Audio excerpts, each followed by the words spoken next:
Muchas gracias, buenas noches, un afectuoso saludo a Juan José, a Enrique, a Delia, Ian, por su participación y por la amplia gama de información y análisis que nos han dado sobre el Perú.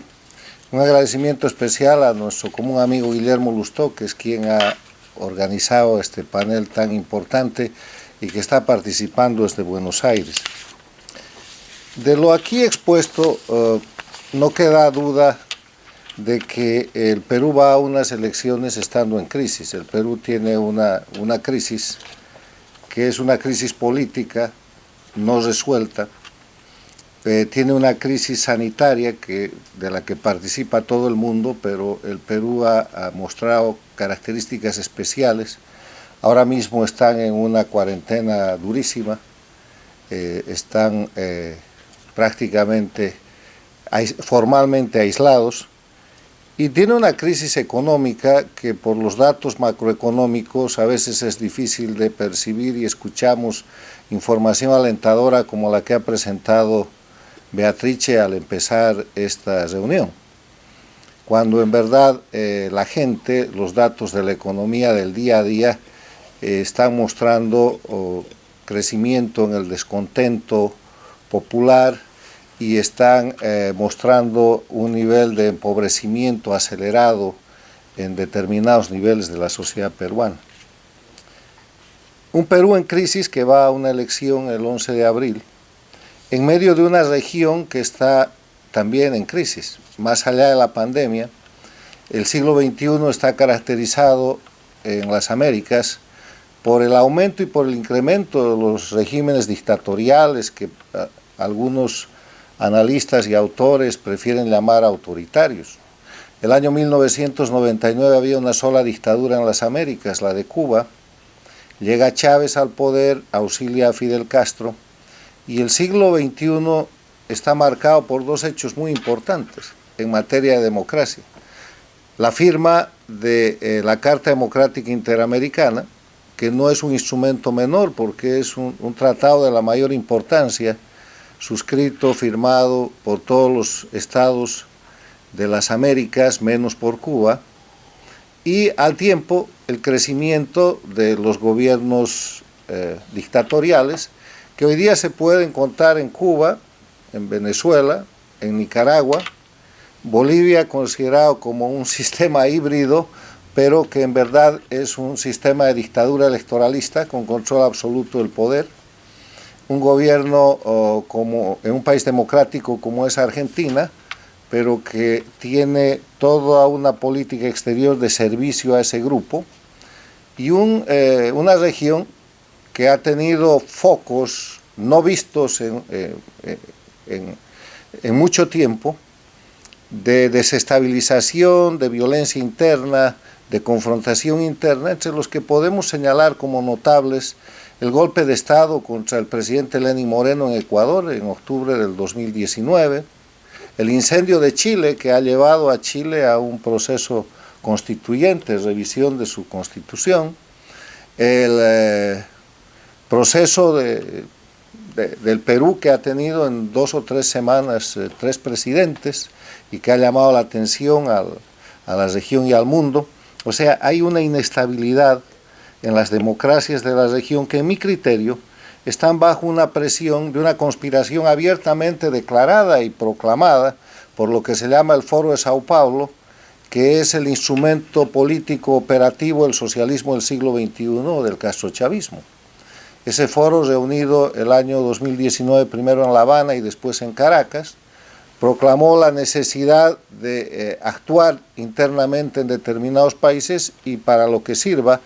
Cuando eso sucedió con el golpe de Estado en el Ecuador, cuando se empezó el problema chileno, cuando en Bolivia hubieron confrontaciones que llevaron a la renuncia de Evo Morales, los voceros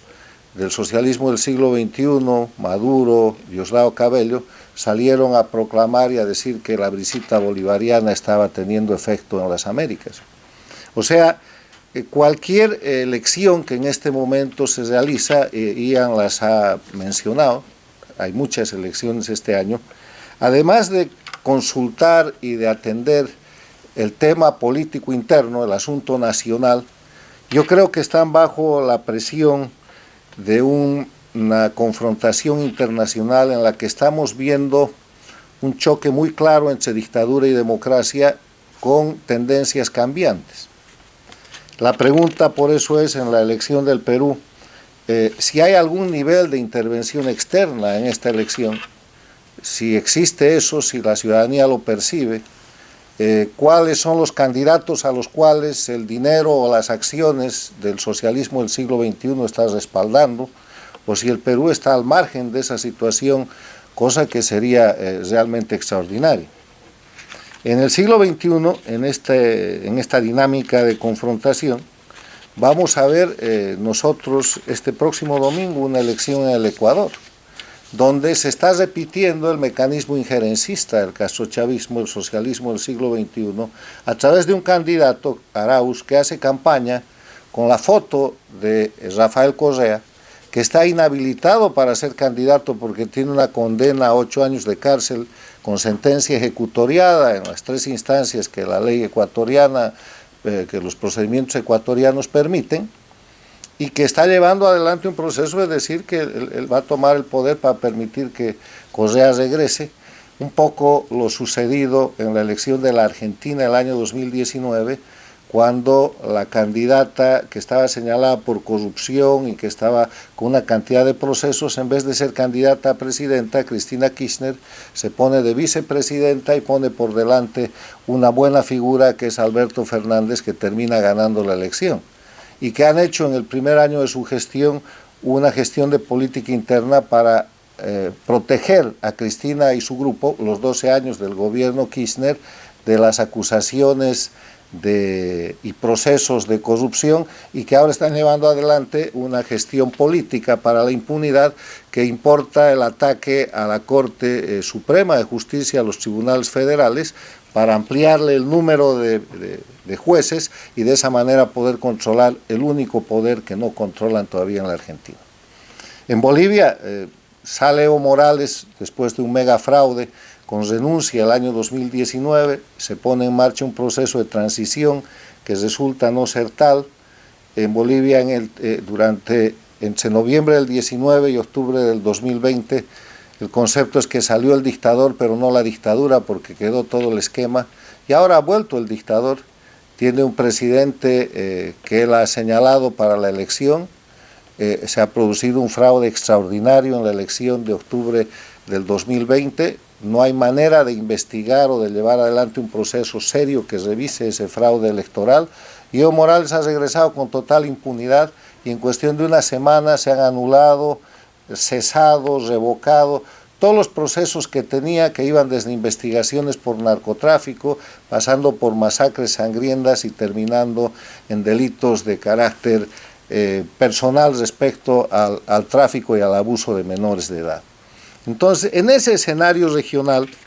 el tema peruano, descrito con mucho detalle por ustedes, es un tema que preocupa. Y es un tema que preocupa porque la pregunta, además de la que he hecho, de decir que si el proceso peruano es completamente nacional, o cuál es el nivel de injerencia en esta confrontación regional que hoy día existe,